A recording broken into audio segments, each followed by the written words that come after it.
Bonjour à tous et bienvenue dans La Voix est libre. Après l'unité nationale du 11 janvier, retour aux élections locales. Que vont devenir nos élus dans la tourmente provoquée par la réforme territoriale? Les élus locaux sont-ils en perte d'influence? C'est le thème d'aujourd'hui. Les élections départementales puis régionales se profilent, vous le savez, mais on ne connaît pas encore les compétences des nouvelles collectivités. Nos élus présents sur le plateau sont-ils candidats? À quoi et pourquoi? Nous leur poserons la question. Et puis, les dotations de l'État sont en baisse. Les élus locaux auront-ils les moyens d'agir? Ce sera la seconde question. Troisième thème, la grande région Alsace-Lorraine-Champagne-Ardenne qui est validée par le Conseil constitutionnel. Les intercommunalités qui vont s'agrandir alors que les centres de décision sont de plus en plus éloignés des populations. Comment préserver la proximité? Autant de thèmes dont nous allons débattre avec nos invités.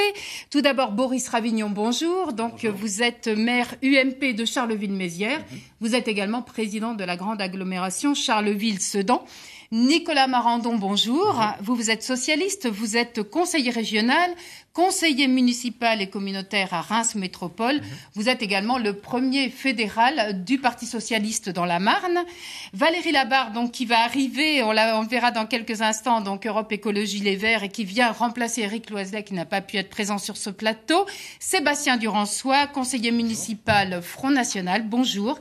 Vous êtes conseiller municipal à Épernay et également conseiller communautaire à Épernay, Pays de Champagne. Et puis Dominique Charton, qui est journaliste, correspondant des Échos et rédacteur en chef à Maginfo, sera à mes côtés en seconde partie pour vous interviewer. Nous attendons Valérie Labarre, qui nous a fait le plaisir déjà de venir se joindre à cette émission. Elle vient de Troyes et elle a quelques difficultés, vous le savez, avec la neige qui tombe aujourd'hui sur notre région. Donc, premier thème, les élus locaux. Pourquoi s'engager? C'est un peu la question que l'on peut se poser alors que l'on voit tous les changements qui sont engendrés par la réforme territoriale. On ne connaît pas vraiment les compétences et les nouvelles compétences des collectivités. Tout d'abord, ce reportage. Dans l'Aube, le Conseil général vient de tenir sa dernière séance et il fait comme si tout devait durer toujours. C'est le dernier budget qu'ils voteront tous ensemble. C'est aussi un pari. Avec la réforme territoriale, les conseillers généraux de l'Aube sont désorientés. Pour ne pas freiner l'activité économique, ils s'apprêtent à valider 72 millions d'euros d'investissement, dont 9 millions pour l'aménagement numérique du territoire, sans certitude sur leurs futures compétences. Nous ne savons pas si nous allons encore avoir les routes, si nous allons avoir encore les collèges, si nous allons avoir encore les transports scolaires. Et donc, on se comporte comme si on était certain de continuer de les avoir, parce que nous considérons que c'est essentiel qu'on les ait encore, que le Sénat va nous défendre, et que donc il n'est pas sûr que l'Assemblée nationale aille jusqu'au bout dans ses ambitions. Seule assurance, 11 hommes ne seront bientôt plus là. Ils seront remplacés par des femmes. Pour l'écologiste Jean-Marc Massin, pas d'acrimonie envers ces dames, mais l'Assemblée est trop conservatrice. Après 2 mandats de 7 ans, il se retire car il se sent usé. Je pense sincèrement que élu, c'est pas une profession. Franchement, je limiterais à 2 ans, voire 3 ans. Ça empêcherait que le chef de l'exécutif, le président, le maire, s'identifie avec son département et sa commune. Ça, c'est assez c'est spécial quand même. Hein. Pour moi, on n'est pas au Moyen-Âge. Jusqu'ici conseiller du canton des Soies, l'UMP Michel Mercuzzo avoue de son côté un pincement au cœur. Dans la prochaine assemblée, les cantons ruraux vont fusionner et leurs élus seront moins nombreux au profit des zones urbaines. Nous sommes moins bien représentés, mais bon, et il faut rester positif. Moi, si je suis parti, j'ai décidé de ne plus être titulaire, c'est parce que l'intérêt général et du département comptait plus pour moi, à mes yeux, que mon intérêt propre. Quels que soient les visages et le rôle, l'Assemblée départementale bénéficiera en tout cas de locaux flambant neufs. Alors, les élections départementales, c'est quand même bientôt, hein, c'est fin mars. Boris Ravignon, vous y comprenez quelque chose? Vous étiez vous-même, ou vous êtes encore conseiller régional, conseiller général, pardon. Est-ce que vous comprenez quelque chose à ce qui va se passer? Est-ce que ça va changer au niveau des responsabilités des élus départementaux? Alors c'est vrai qu'il y a un peu un paradoxe dans la situation actuelle. C'est vrai qu'on n'a jamais eu autant besoin, je dirais, de stabilité, de visibilité, et on voit qu'il y a un certain nombre de choses qui bougent et qui changent. Alors c'est pas forcément des choses qu'il faut rejeter. Le redécoupage des cantons, on sait qu'il était inscrit depuis déjà un certain temps dans le vieillissement, effectivement, de la carte cantonale. Bon, il fallait le faire. En revanche, ce qui est un petit peu difficile à comprendre, c'est qu'on semble hésiter pour l'instant sur le maintien du département et donc la pérennité de ses compétences. Je sais que le département mais là, des Ardennes... ça a l'air d'être fait, ça, le maintien du département, justement. Écoutez, non, Nicolas il y a quand même encore de très sérieux doutes. Le Conseil général continue à s'occuper de missions extrêmement importantes pour nos concitoyens. La prise en charge du RSA, il y a une intervention dans le domaine du handicap ou dans le domaine des transports qui est fondamentale de la part du Conseil général. Et je crois qu'effectivement, il est important qu'on trace la route, que les élus locaux, je crois qu'ils ne sont pas hostiles.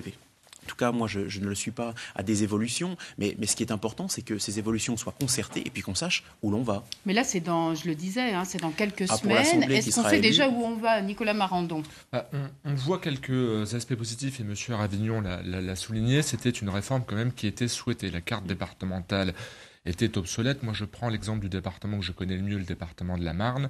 Dans la Marne, vous aviez le plus petit canton qui faisait 3000 habitants, le plus gros canton qui faisait 30 000 habitants. Il y avait un déséquilibre démographique qui a été corrigé. Et c'est vrai, on l'a entendu, dans les départements ruraux, ça va amener tout de même une baisse du nombre d'élus ruraux, ce qui, dans certains endroits, peut entraîner un peu une surprise. C'est vrai que dans les communes rurales, dans les villages, souvent on connaît bien son conseiller général, ce qui est probablement moins le cas à Charleville ou moins le cas à Reims. Donc ça, c'est quelque chose, c'est quelque chose auquel les gens vont devoir s'adapter. Mais c'est quelque chose aussi de positif. C'est un deuxième aspect positif. On le voit quand on voit les images, souvent quand on regarde le 19-20 de France 3 et les conseillers généraux qui viennent de se réunir en session, ce sont des assemblées d'hommes, à une très très très large majorité. Alors que là, il y a demain, la parité. avec les binômes, vous aurez la parité. Vous allez entraîner, grâce à ça aussi, du rajeunissement, la parité, un peu plus de modernité qui est important dans ces assemblées. Et puis, je finis là-dessus. Il va y avoir une clarification qui était aussi demandée. Aujourd'hui, tout le monde fait un peu de tout. Les agglos, les villes, les régions, les départements, tout le monde fait un peu de tout. C'est ce qu'on va voir justement si on... Mais il y a quelque chose sur les départements qui est important, parce que c'était dans votre question. Le département gardera deux compétences qui sont principales. Celle de la solidarité territoriale. Mais ça, c'est encore en C'est discussion. tout de même. Et les solidarités sociales aussi, sur la question du handicap des personnes âgées de la petite enfance. Le Premier ministre a été très clair, ce sera conservé par le département. Durançois. Vous êtes candidat au départemental. Quelles sont vos motivations ? Les motivations, ce sont les mêmes que d'habitude. C'est d'être au contact de la population. De toute façon, il faut bien qu'il y ait un lien qui soit créé à partir de ce niveau-là. Par contre, ce que je voudrais quand même dire, c'est qu'il y a quelque chose de formidable. Aussi bien M. Ravignon le rappelait que M. Marandon. On ne sait pas où on va. Et là, une fois de plus, on est en train de se ficher des Français. On est à 2 mois des élections et on ne sait pas qu'est-ce qu'on aura comme compétence, qu'est-ce qu'on va garder comme compétence. On est dans un flou le plus total. Et là, on est en train, je pense, de nous faire un petit micmac de n'importe quoi. Et on va se retrouver, je pense, à la même situation que la France l'est actuellement au niveau de l'Europe. On va être géré par je ne sais pas trop qui, je ne sais pas trop quoi et je ne sais pas trop comment. Et là, ça pose un grave problème par rapport aux administrés des départements. Et il faut qu'on soit justement le plus proche du terrain et au plus près des administrés pour pouvoir faire un lien à ce niveau-là. Mais qu'est-ce que vous voulez ? Vous êtes candidat, vous l'avez dit. Bien donc vous, qu'est-ce que vous voulez faire au niveau de votre fonction si vous êtes élu ? Qu'est-ce que vous voudriez faire comme action auprès des populations ?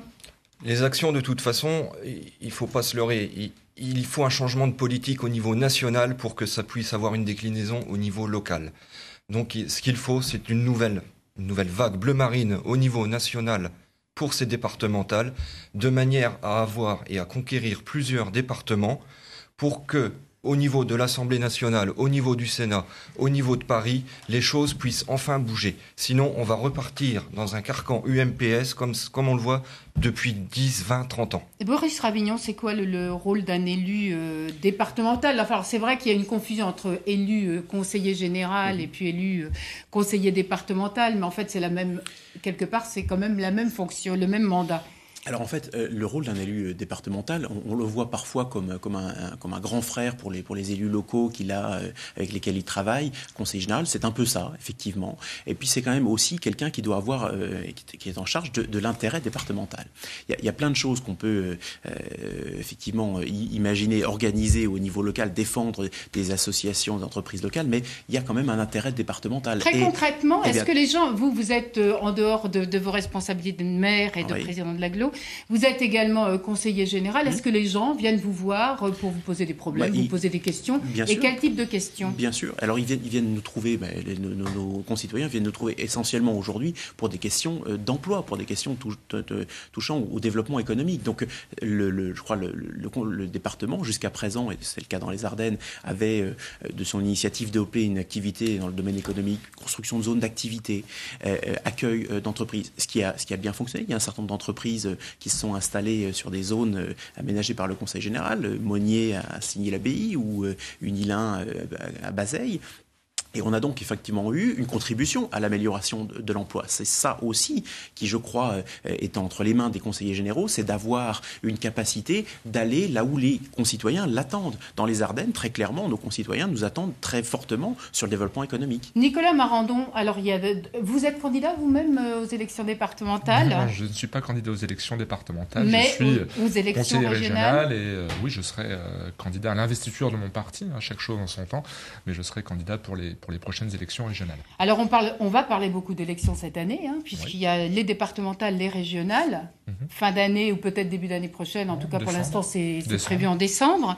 Est-ce que les gens vont s'y retrouver? Puisque comme on disait, il y a une réforme territoriale, les départements devaient disparaître, finalement ils ne disparaissent pas.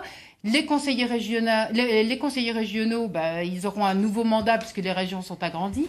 Enfin, vous êtes candidat, mais à quoi? Quelles seront vos compétences? Alors, sur ce que vous dites, il y a un vrai risque qui est connu de tous, mais qu'on a déjà mesuré l'année dernière aux élections européennes et même aux élections municipales. L'élection municipale, c'est vraiment l'élection, on va dire, avec la présidentielle la plus populaire et la plus connue. Je prends l'exemple d'une ville comme Reims, seulement 55% de participation. Et habituellement, les élections générales, les élections cantonales étaient adossées à d'autres élections. Donc là, c'est vrai qu'au mois de mars, ces élections vont être seules, et au mois de décembre, il y aura les élections régionales. Donc le vrai risque, c'est l'abstention. C'est important là-dessus que les villes, par exemple, fassent des grandes campagnes. Ça se fait encore faut-il pour motiver les électeurs. Pour motiver les électeurs. Pour motiver les électeurs, encore faut-il leur dire pourquoi ils votent. La différence entre un conseiller régional et un conseiller départemental. Et ça, on ne peut pas le dire aujourd'hui. Vous ne pouvez pas le dire aujourd'hui, puisque sur un certain nombre de compétences, mais sur les élections départementales, je n'ai aucun doute que les candidats viendront avec des projets. Sur les élections régionales, c'est un tout petit peu différent, puisqu'on en parlera tout à l'heure. On arrive sur des nouveaux blocs, mais les candidats devront arriver, avec des bilans, que ce soit un conseiller général qui se représente ou que ce soit les régions sortantes. Je prends l'Alsace, je prends la Lorraine, je prends la Champagne-Ardenne, nous avons des bilans. 2 de ces 3 régions sont dirigées par la gauche, nous aurons des bilans à faire valoir, mais nous aurons surtout des projets. C'est-à-dire il ne suffit pas de fusionner des collectivités, il faut savoir ce qu'on veut en faire. Et c'est là-dessus, c'est un petit peu tôt pour l'instant, nous sommes en janvier, mais c'est là-dessus que nous irons débattre. On entendait tout à l'heure dans le reportage un conseiller qui disait justement en se retirant, lui ne se représentera pas, que c'était pas bien d'avoir quelqu'un qui faisait plusieurs mandats et qui finissait en fait par s'identifier à sa fonction, c'est-à-dire un président, un maire, un président d'agglo. Alors qu'est-ce que vous en pensez, vous? Est-ce qu'il faut cumuler comme ça des mandats les uns après les autres ou alors est-ce qu'il faut limiter à 2 mandats successifs?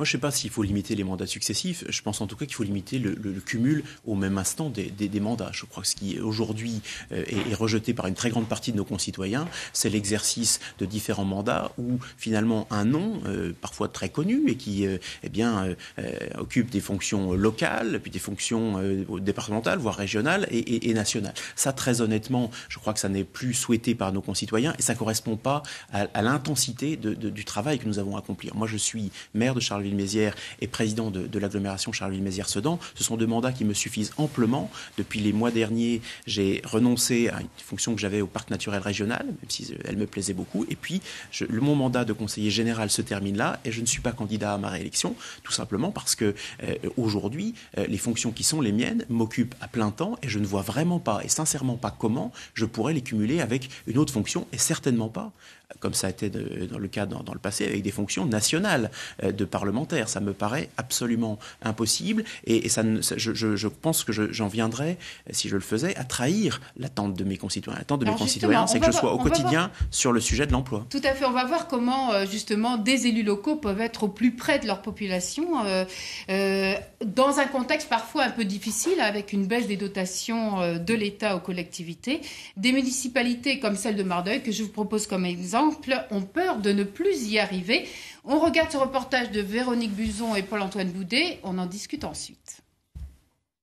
Depuis 3 ans, la petite commune de Mardeuil, comme de nombreuses autres communes, est confrontée à la diminution des dotations de l'État, moins 30 000 € encore cette année. Une situation que dénonce le maire, qui ne souhaite pas augmenter pour autant les impôts. Si on veut rendre les services à la population, on va être, nous, amenés à augmenter les impôts, alors que ce n'est pas notre responsabilité. Si l'État manque d'argent, qu'il fasse en sorte de faire la démarche lui-même, mais pas nous la faire supporter. Les communes vont pourtant devoir trouver des solutions pour équilibrer leur budget, augmenter les impôts locaux, s'endetter, retarder les projets de travaux ou bien diminuer les subventions des associations. Je suis inquiète parce que si nous n'avons plus nos subventions par la commune, on ne peut pas faire les réparations nécessaires dans cette salle qui est mise à disposition par la mairie. Tout le matériel appartient au club sportif de Mardeuil. En revanche, tout ce qui est gros matériel qui a besoin d'une certaine somme, on fait appel à la mairie pour nous aider parce qu'on n'est qu'une petite association de village. Comme Mardeuil, depuis plusieurs mois, l'Association des maires de France tire la sonnette d'alarme. La baisse des dotations risque de précipiter les collectivités dans une impasse financière. Juste avant de revenir justement sur la baisse des dotations aux collectivités, on accueille Valérie Lavarre. Alors merci d'être venue, j'ai vu que ce n'était pas très facile. Juste une question sur le rôle d'un élu local. Vous-même, vous êtes conseillère régionale. Est-ce que à la région, est-ce qu'on a eu jusqu'à présent en tout cas, un contact direct avec la population qu'on est censé représenter ? Alors, je suis désolée, j'ai mis presque 3 heures pour venir de Troyes. Oui, en fait, c'est selon en fait nos commissions. Enfin, moi, tout ce qui est formation professionnelle et culture, j'ai un bon contact avec les citoyens, forcément, parce qu'on se rencontre régulièrement. Et puis ensuite, je suis troyenne, donc j'ai une histoire aussi. Donc, il y a aussi ce contact qui est déjà historique avant d'être élu. On sait où me trouver, disons. Sébastien Durançois, si on revient aux dotations collectivités, donc vous êtes à Épernay, à la fois à l'agglomération et puis également à la ville, exactement. Conseiller municipal. Est-ce que vous ressentez cette perte de marge de manœuvre à cause d'une baisse des dotations ? Est-ce que le manque d'argent, en fait, est ressenti par la municipalité ? Bien sûr que c'est ressenti, des sacrifices sont faits. On l'a voté au budget... au budget 2015 lundi dernier. Le problème, c'est les baisses de dotation viennent bien sûr de l'État, mais tous les maires que je connais ont soutenu pendant des années les différents gouvernements de gauche ou de droite qui aujourd'hui se plaignent d'avoir des baisses de dotation de l'État. Et ça ne peut pas durer comme ça. Tant qu'il n'y aura pas un changement de politique réel, on va aller droit à la catastrophe. Mais enfin là, le baisse des dotations de l'État, on est dans une crise économique qui touche tout le monde. Vous pensez qu'il ne faudrait pas faire les réductions qu'on a bien voulu prendre, de toute façon. Donc, tant qu'il n'y a pas de changement de politique, on restera comme ça et ce sera de pire en pire. Boris Ravignon. Oui, je veux dire que les dotations de l'État que nous connaissons aujourd'hui n'ont rien de commun avec ce qu'on a connu auparavant. Pour Charleville-Mézières, ça veut dire qu'avant même de commencer à bâtir un budget qui traduise les engagements que nous avons pris devant la population, on a 1,4 million d'euros à trouver sur un budget de 70. Et ce qui fait autour de 2,5-3%. Et pour l'agglomération, c'est encore bien plus important puisqu'on a plus de 2 millions à trouver sur 40 avant même de faire quoi que ce soit et de programmer quoi que ce soit qui corresponde aux attentes de nos concitoyens. Donc on a, si nous ne voulons pas augmenter la fiscalité, ce qui est la position qui est la nôtre, de ne pas aller chercher davantage d'argent dans la poche de nos concitoyens qui sont fortement déjà touchés par la crise, eh bien, dans un cas, 3% d'économie à faire tout de suite sur le budget de la ville et près de 6% sur le budget de l'agglomération. C'est sans précédent et moi, ça me met en colère. Ça me met en colère non pas qu'on nous demande des économies, parce que ça, à la limite, dans le contexte dans lequel nous sommes, on peut le comprendre. Mais ça me met en colère parce que ces économies sont extrêmement mal réparties. L'État, lui, l'an prochain, va baisser, dans le meilleur des cas, ses dépenses de 0,5 à 1%. Et il nous demande de faire 5, 6, 10 fois plus au niveau des collectivités. Il y a donc là finalement une défausse de l'État sur les collectivités qui va nous mettre en difficulté. C'est nous qui demain allons devoir expliquer effectivement, comme c'était dit dans le reportage, à certaines associations que le projet qu'elles avaient, on ne va pas pouvoir le faire. Nicolas Marandon, vous représentez le Parti Socialiste. Donc est-ce que vous avez l'impression que les collectivités locales, vous-même vous êtes à la mairie de Reims, un conseiller municipal, est-ce que vous avez l'impression qu'elles sont sacrifiées ? Je suis conseiller municipal d'opposition à Reims et conseiller régional dans la majorité. Au niveau de la Champagne-Ardenne, c'est vrai que l'effort est important, c'est moins 10 millions. 10 millions, c'est un budget de 575 millions d'euros, le budget de la Champagne-Ardenne. 422 millions vont sur le fonctionnement et le reste, 153 millions, va sur ce qu'on appelle l'investissement. Et l'investissement et le fonctionnement, quand on entend les maires, les présidents d'agglo qui disent qu'ils n'ont pas d'argent. Je vais continuer. Et par ailleurs, nous, tout le fonctionnement, tout ce qu'on donne, nous, principalement, les régions, notamment en fonctionnement, on le donne sur ce qu'on appelle les compétences obligatoires. Ce sont les TER, ce sont les lycées. Moi, je dis simplement une chose. Les collectivités, là-dessus, ça fait un gros consensus. Moi, j'entends le discours du Front National, mais il faut qu'ils nous disent où il va chercher l'argent. C'est pas à un moment, l'argent ne tombe pas comme ça. Moi, je voudrais bien voir comment ils font dans leur collectivité. À un moment, les collectivités doivent prendre part à l'effort collectif de réduction des dépenses et de réduction des déficits. Les Français ne le comprendraient pas qu'on augmente les impôts ou qu'on continue à les endetter. Si on continue à endetter les collectivités, c'est facile à l'instant T, mais c'est plus compliqué pour les générations futures. Après, c'est une question de choix politique. En Champagne-Ardenne, le choix est double. Préserver le service au public de proximité, préserver les investissements. Et on y arrive. Le budget 2015 est le même que le budget 2014. Valérie Labarre, vous-même, vous représentez donc Europe Écologie Les Verts. Vous avez l'impression qu'on sacrifie les collectivités locales ? Je pense que la crise, on l'a subie tous et personne ne l'a inventée. Elle est là, quoi. Mais on y arrive au conseil régional. C'est vrai ce que dit Nicolas Marandon, on y arrive. Il y a eu des gros efforts qui ont été faits les dernières années qui commencent à payer maintenant.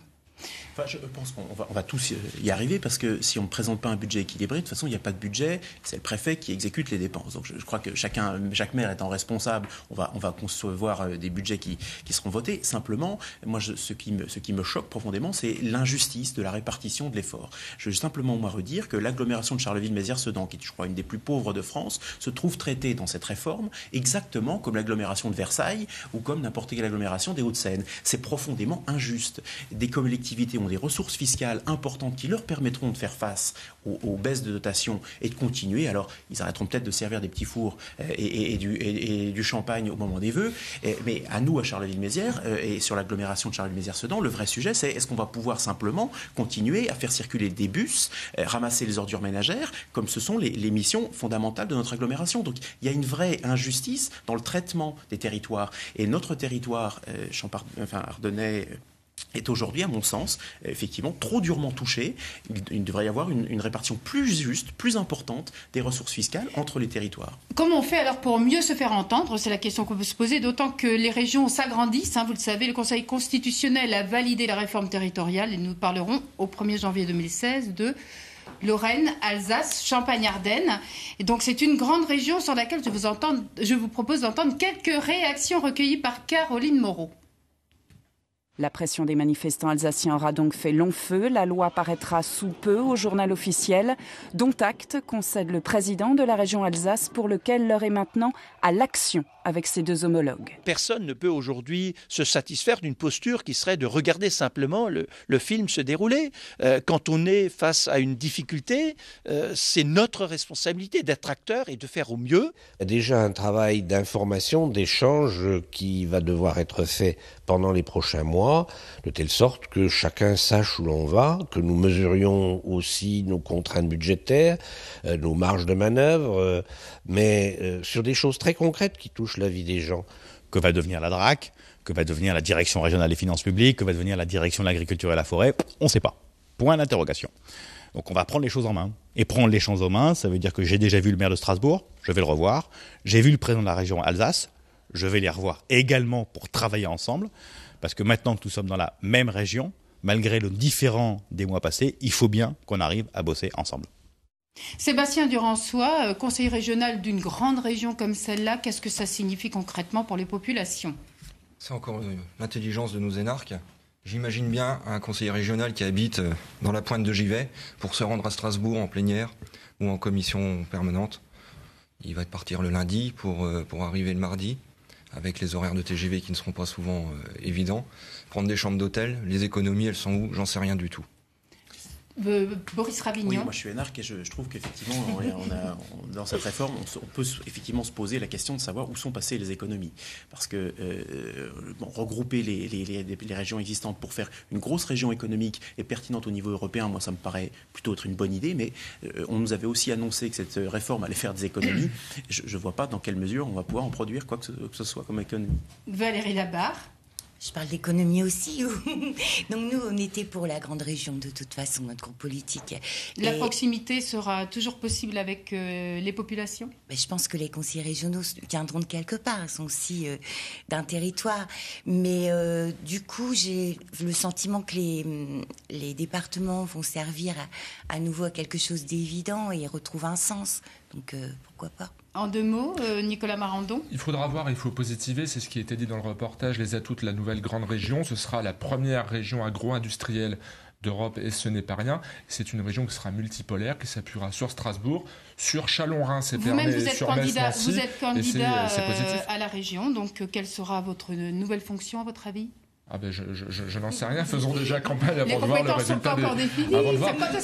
Quand est-ce qu'on en saura plus sur les compétences ? Ça va passer dans les prochaines semaines, mais nous savons dans la répartition, on va dire les villes et les agglos garderont les compétences de proximité, la solidarité sociale et territoriale sera pour les départements, et la compétence d'aménagement du territoire et de développement économique sera pour les régions. Vous en savez plus que nous, en tout cas merci beaucoup. On se retrouve en deuxième partie d'émission, on se retrouve tout de suite après la pub et le journal.